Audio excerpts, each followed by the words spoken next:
Good afternoon friends, myself Jansari Kishore. Today I will teach in standard 10 the supplementary book. The name of the book, Footprint Without Feet. Chapter number 6. The name of the chapter, The Making of Scientist. तो ये जो lesson है उसमें हमें scientist Richard H एब्राइट के बारे में हमें नॉलेज मिलता है कि किस तरह से व्हेन ही वाज चाइल्ड तब से उनको साइंटिफिक वर्ल्ड में किस तरह से इंटरेस्ट था, किस तरह से उसकी मदर उसको सपोर्ट करती है और वो किस तरह से धीरे धीरे आगे बढ़ता है। और उन्होंने बहुत सारी रिसर्च की।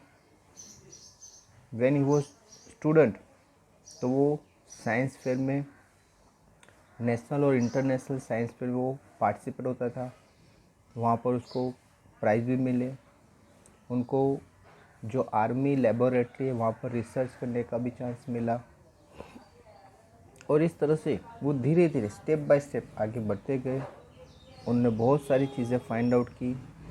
जो बटरफ्लाई है उसके जो डॉट्स है वो क्या मेंशन करते हैं उसके बारे में उन्होंने रिसर्च किया। वो उनके हॉर्मोन्स से उन्होंने डीएनए फाइंड आउट किया।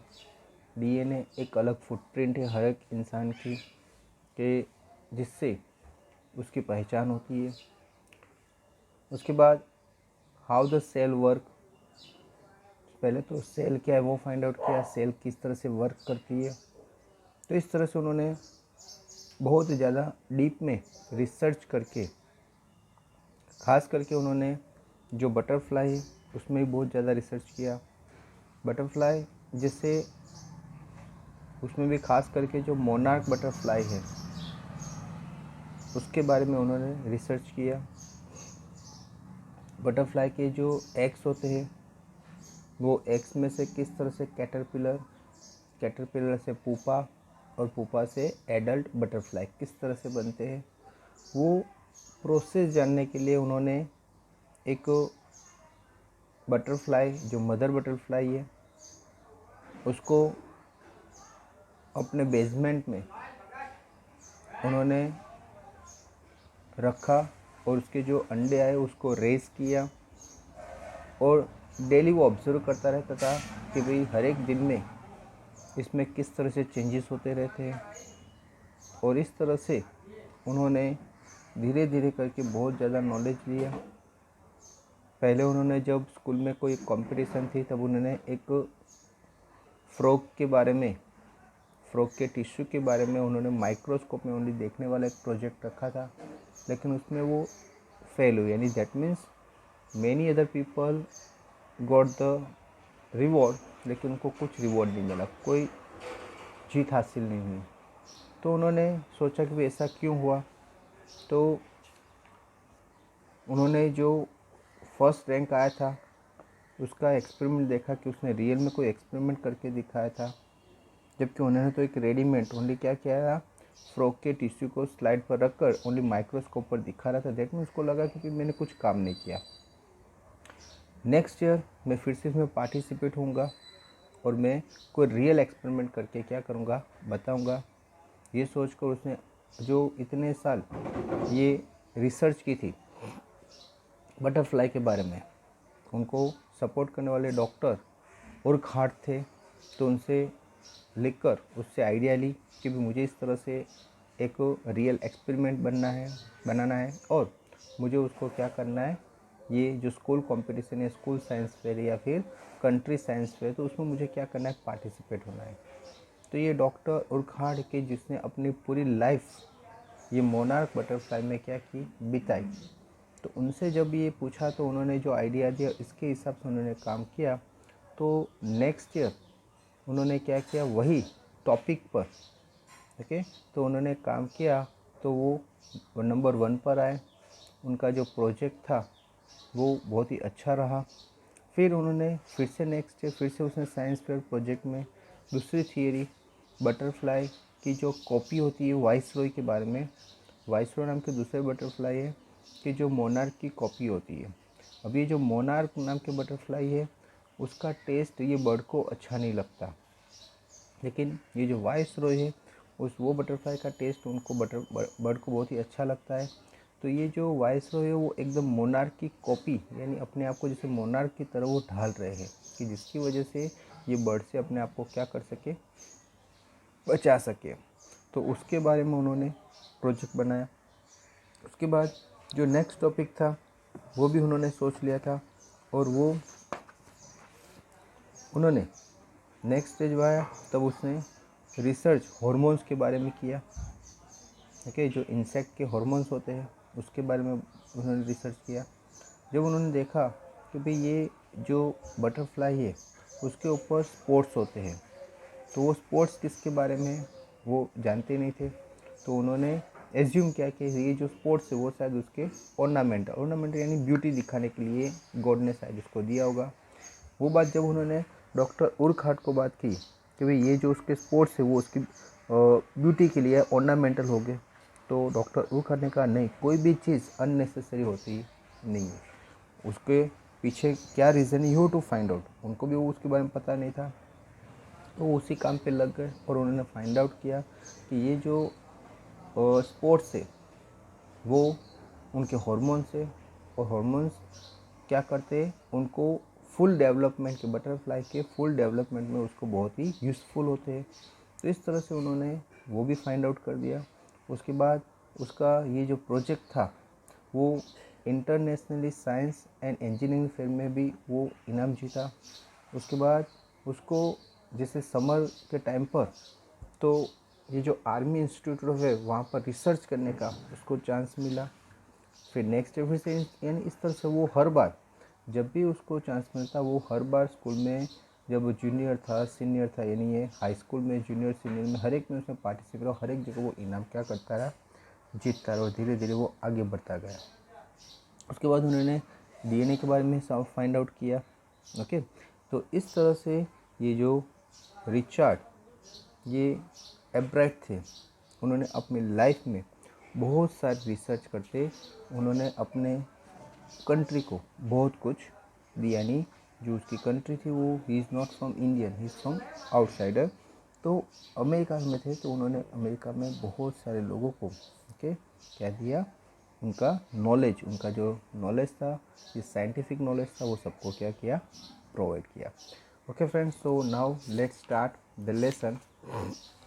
तो चैप्टर नंबर 6 है मेकिंग ऑफ साइंटिस्ट। तो साइंटिस्ट किस तरह से बना जाता है, तो यहाँ पर ये जो रिचर्ड है उन्होंने बताया कि वो किस तरह से स्टेप बाय स्टेप अपने स्कूल में जो साइंस फेयर उसमें वो पहले पार्टिसिपेट हुए। पहले उनको जो इंटरेस्ट था बटरफ्लाई के बारे में, यानी धीरे धीरे वो किस तरह से कौन कौन सी बुकें पढ़कर कौन से टॉपिक पर वो रिसर्च करते रहे और वो एक साइंटिस्ट बने। यानी हर एक इंसान के अंदर साइंटिस्ट छुपा हुआ है, लेकिन वो अगर उसमें ट्राई करेगा, आगे बढ़ेगा, तो डेफिनेटली वो एक साइंटिस्ट बन सकता है। Okay, so let's start the lesson number 6, making of scientist. At the age of 22, a former Scout of the Year excited scientific world with a new theory on how cell works. तो at the age of 22, okay, scout of the year, तो जो बच्चे थे, जो scouts थे उस साल के, वो एक्साइटेड थे, बहुत ही एक्साइटेड थे एक साइंटिफिक वर्ल्ड से, कि उस टाइम पर उन्होंने यानी 22 ईयर की एज में ये रिचर्ड एच एब्राइट ने एक थियरी बनाई दी थी ऑन हाउ सेल्स वर्क, कि जो सेल्स है किस तरह से काम करती है, उसके बारे में at the age of only 22, okay, only 22 age में उसने ये फाइंड आउट कर दिया था। And his colleague roommate explain the theory in article in proceeding the national academic of science. और उनकी जो थियरी थी, उनकी थियरी जो नेशनल एकेडमी ऑफ साइंस, उसमें उनका आर्टिकल, उनकी थियरी प्रिंट होकर आई। जनरली आज तक कोई भी स्टूडेंट है उसने कोई भी थियरी बनाई हो, आज तक कभी भी ये बुक में इस तरह से प्रिंट नहीं हुई, छपी नहीं है, पब्लिश नहीं हुई है, लेकिन उसकी थियरी रियल में बहुत ही जेन्युइन थी और बहुत ही यूज़फुल थी सबके लिए, इसीलिए उनकी जो थियरी थी वो बुक में क्या हुई, प्रिंट हुई। तो पहली बार ऐसा हुआ था। It was the first time this important scientific journal had ever published the work of college student। तो ये पहली बार ऐसा हुआ था कि कोई इम्पोर्टेंट साइंटिफिक जर्नल बुक थी वो, उसमें एक कॉलेज स्टूडेंट की बात, उसकी जो रिसर्च थी वो ये बुक में क्या हुई थी, पब्लिश हुई थी।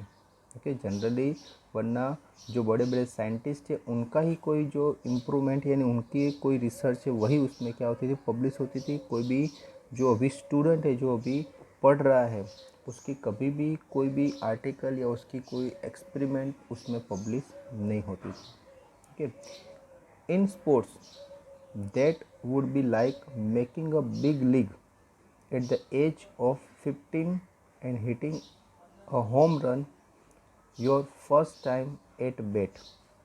तो जैसे कोई 15 साल की एज में कोई घर से भागता है और क्या करता है, और वो कुछ न कुछ आगे बढ़ने का ट्राई करता है। जैसे स्पोर्ट्स होता है, स्पोर्ट्स में मोस्ट ऑफ क्या करते हैं लोग, बचपन से ही उसमें लग जाते हैं और 15 ईयर की एज में अगर उसने कुछ है उसके अंदर तो वो बाहर आएगा और सबको दिखाई देगा। The same thing for Richard Ebright, it was the first in long string of achievement in science and other field. तो ये जो रिचार्ड एब्राइट थे, उनके मन में भी जो साइंस के बारे में और साइंस फील्ड के बारे में जो अचीवमेंट थे वो तभी से, यानी व्हेन ही वाज चाइल्ड, तभी से वो आसपास के लोग को महसूस हो गया था, जिसके खास करके उसकी जो मदर उसको बहुत ही सपोर्ट करती थी। तो उसकी मदर को पता चल गया था कि ये आगे बढ़कर ये इसमें आगे बढ़ेगा। And it all started with butterfly. और उन्होंने ये सब जो स्टार्ट किया वो बटरफ्लाई से स्टार्ट किया। यानी वो जब छोटा था तभी से उनके मन में बहुत सारी क्यूरियोसिटी थी, बहुत सारे ऐसे क्वेश्चन थे वो सॉल्व करना चाहता था। ओके, यानी जो इंसान बहुत सारे क्वेश्चन होते हैं वो हर एक को पूछता रहता है, लेकिन when he didn't find out the answer then he will always try to himself to find the answer. और जितना ज़्यादा वो आंसर जाने का ट्राई करेगा उतना ज़्यादा उसको रीड करना पड़ेगा, और जितना ज़्यादा रीड करेगा उतना नॉलेज उसका क्या हो जाएगा, बढ़ता जाएगा। द सेम थिंग यहाँ पर भी है कि व्हेन ही वो चाइल्ड, तभी से उनके मन में बहुत ज़्यादा क्यूरियोसिटी थी, साइंस के बारे में बहुत ही नॉलेज उसका क्वेश्चन थे, वो जानना चाहता था। उसने बहुत सारी फिर बुकों भी पढ़ी और ख़ास करके उसको बटरफ्लाई पे बहुत ही इंटरेस्ट था। It an only child Ebright grew up north of Reading Pennsylvania. There wasn't much I could do there, he said. I certainly couldn't play football or baseball with a team of one। तो यहाँ पर बता रहा है कि जो as a child, जब वो छोटे बच्चे थे, एब्राइट grew up north of reading. ठीक है, तो उसकी नॉर्थ की रीडिंग जैसे पेंसिल्विया की जगह से, यानी ये उसका शायद वो जहाँ पर रहते हैं वो एरिया का नाम है, तो वहाँ पर वो रहते थे। वहाँ पर उन्होंने वो जब चाइल्ड थे तब से, जैसे मोस्ट ऑफ उसकी एज के चाइल्ड क्या करते थे, फुटबॉल खेलते थे, बेसबॉल खेलते थे, लेकिन उसको इसमें कोई इंटरेस्ट नहीं था। वो कभी भी ये फुटबॉल और बेसबॉल नहीं खेले, न तो टीम के साथ न तो अकेले, उनको ये सब में इंटरेस्ट नहीं था। But there was one thing I could do, collect things. लेकिन हाँ, उसको ये सब खेलना टीम के साथ या अकेले पसंद है, लेकिन एक चीज़ उनको बहुत ही पसंद थी और वो थी कलेक्ट थिंग्स, चीज़ों को इकट्ठा करना।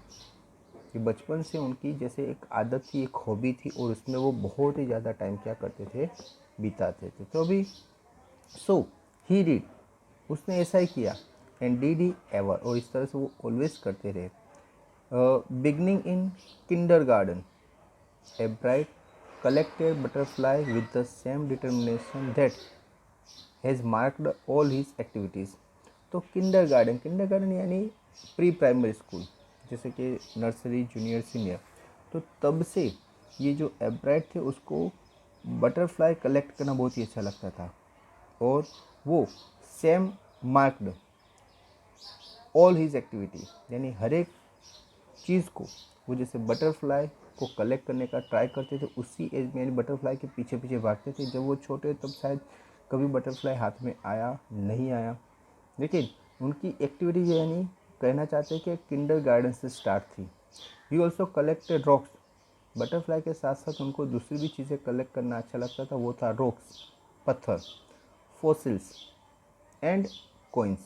फोसिल्स यानी कोई भी, जैसे कि ज़मीन के अंदर जो अलग अलग अवशेष मिलते रहते हैं, ठीक है, जैसे कोई एनिमल, कोई बर्ड, ओके, जैसे वन टाइप ऑफ, जैसे कोयल बोलते, कोलसा, तो इस तरह से इकट्ठा करते थे। और कोइंस, कोइंस यानी सिक्के इकट्ठा करते थे। He became an eager astronomer, उसको एस्ट्रोनॉमर, एस्ट्रोनॉमर यानी क्या होता है, to know about the stars, तो उसको एस्ट्रोनॉमर में बहुत ही इंटरेस्ट था। To sometimes star gazing all night, कभी कभी वो पूरी नाइट एक जगह बैठे रहते थे और स्टार को क्या करते थे, ऑब्जर्व करते रहते थे, यानी पूरी नाइट वो स्टार को ऑब्जर्वेशन में निकाल देते थे। Now see, from the first he had driving curiosity along with a bright mind. From the first he had a driving curiosity along with a bright mind. तो एक बार उसको ड्राइविंग क्यूरियोसिटी क्रिएट हुई bright mind से।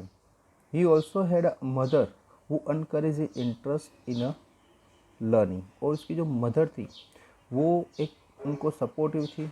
उसके mind में कोई भी ख्याल आया, इंटरेस्ट क्रिएट हुआ, तो उसकी मदर ऑलवेज उसको अनकरेज करती थी, और उसकी लर्निंग की जो इच्छा है, जो सीखने की इच्छा है, उसको क्या करती थी, वो फुलफिल करती थी। शी टूक हिम ऑन ट्रिप्स, वो उसको ट्रिप पर लेकर गई, यानी घूमने लेकर गई। बॉट हिम टेलीस्कोप, उसको टेलीस्कोप ला कर दिया, माइक्रोस्कोप भी ला कर दिया, कैमराज भी ला कर दिए, माउंटेनिंग मटेरियल, जैसे माउंटेनिंग क्लाइंब करना है तो उसके जो मटेरियल है वो भी सब उसको लेकर दिए, एंड अदर इक्विपमेंट, दूसरे भी जो इक्विपमेंट थे, and helped him in many other ways, और दूसरे बहुत सारे तरीके से ये मदर ने उसको हेल्प किया।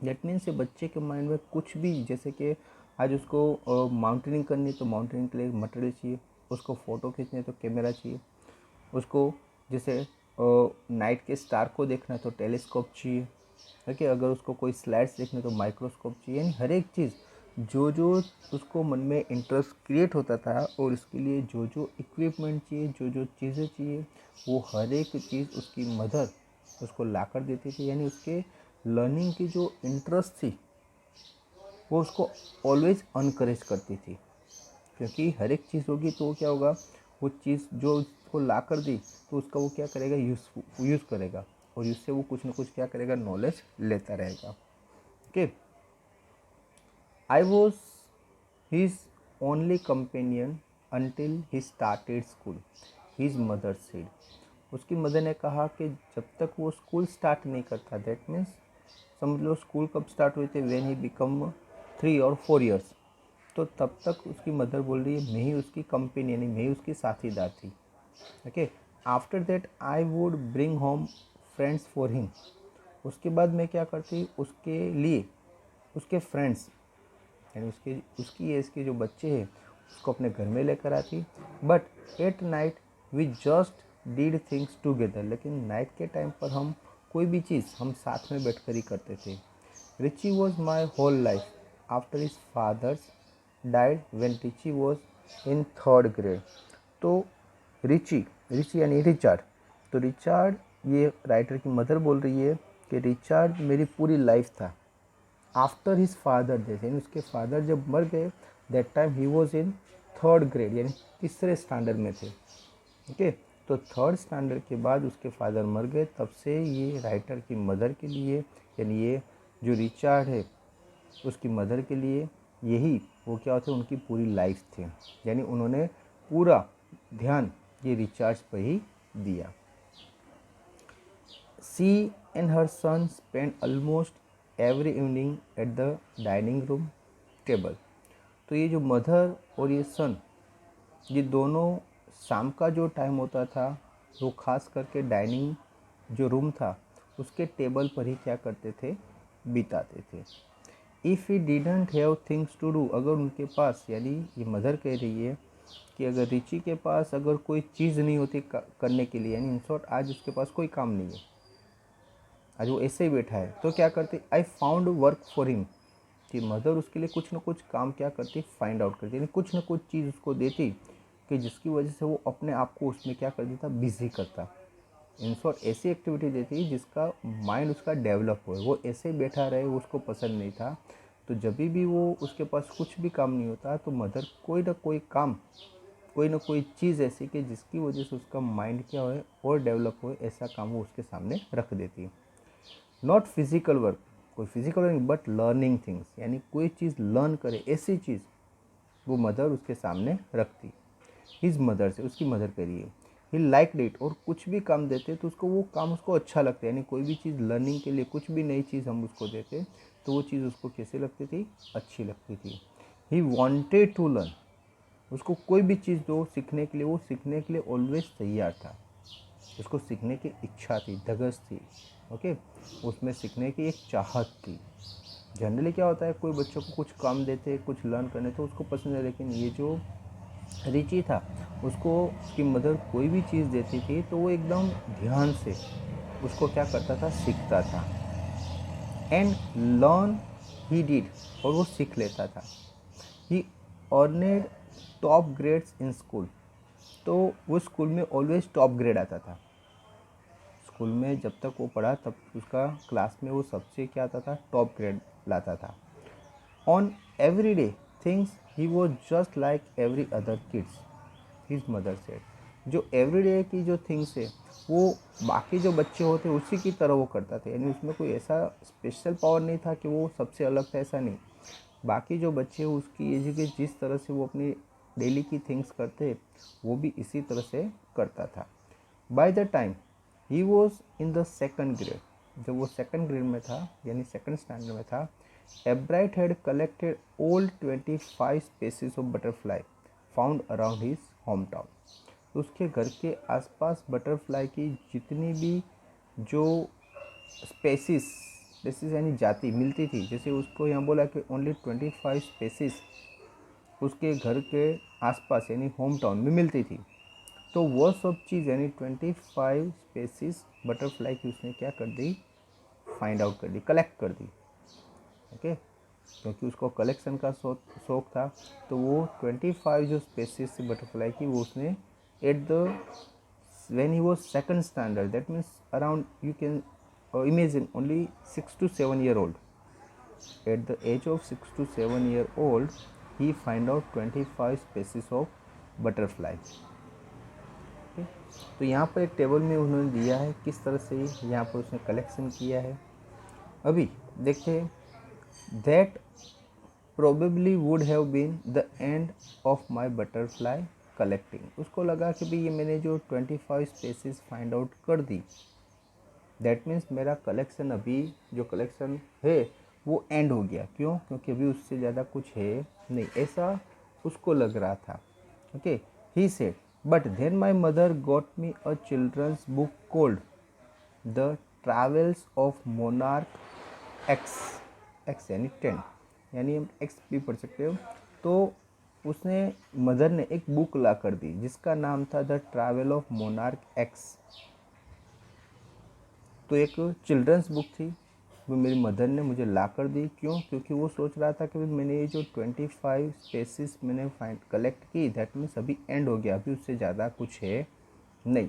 लेकिन उसकी मदर जानती थी भी कि बहुत ज़्यादा है, इसलिए उन्होंने एक बुक ला कर दे दी जिसका नाम था the travel of monarch X. That book, वो जो बुक थी, which told how monarch butterfly migrate to Central America, वो जो बुक थी उसमें उसको ने पढ़ा, उसको पता चला कि भाई ये जो मोनार्क बटरफ्लाइज है वो किस तरह से सेंट्रल अमेरिका में क्या करते, माइग्रेट करते। माइग्रेट यानी एक कंट्री से दूसरी कंट्री जाना। Open the world of science to the eager young collector, और जैसे उसने ये पढ़ा तो जैसे एक वर्ल्ड ऑफ साइंस उसके लिए ओपन हो गया, उसकी ईगरनेस और बढ़ गई। पहले उसको लगा था ओनली 25 जो स्पेसीज है बटरफ्लाई की उसने कलेक्ट किया, यानी वो एंड हो गया। लेकिन जब उसने पढ़ा मोनार्क बटरफ्लाई के बारे में तब उसकी ईगरनेस और बढ़ी और वो और कुछ अभी आगे रिसर्च करने का उसने ट्राई किया, यानी फिर से वो अपने काम पर लग गया। उसको लग गया था पहले कि भाई मेरा काम कंप्लीट हो गया, लेकिन फिर पता चला कि नहीं, अभी तो शुरुआत हुई है। At the end of the book readers were invited to help study butterfly migration. ये जो बुक थी पूरी उसने रीड की। ये बुक के एंड में रीडर्स के लिए अगर आगे उसको नॉलेज लेना है तो उसके लिए एक इनविटेशन था कि स्टडी बटरफ्लाई माइग्रेशन। ये जो बटरफ्लाई है जो माइग्रेशन करते हैं, तो उसकी स्टडी के लिए उन सबको इनवाइट किया था।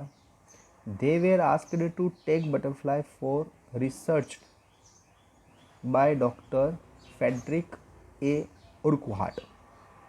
तो उनको पूछा गया था कि भाई आपके पास जो बटरफ्लाई उसको टैग करो। टैग करना यानी एक निशान लगाना। कि एक डॉक्टर था, डॉक्टर फेडरिक ए उर्कहार्ट, तो वो जो रिसर्च कर रहा था बटरफ्लाई में, तो उन्होंने कहा था कि आपके पास जो बटरफ्लाई उसमें क्या करो, टैग करो।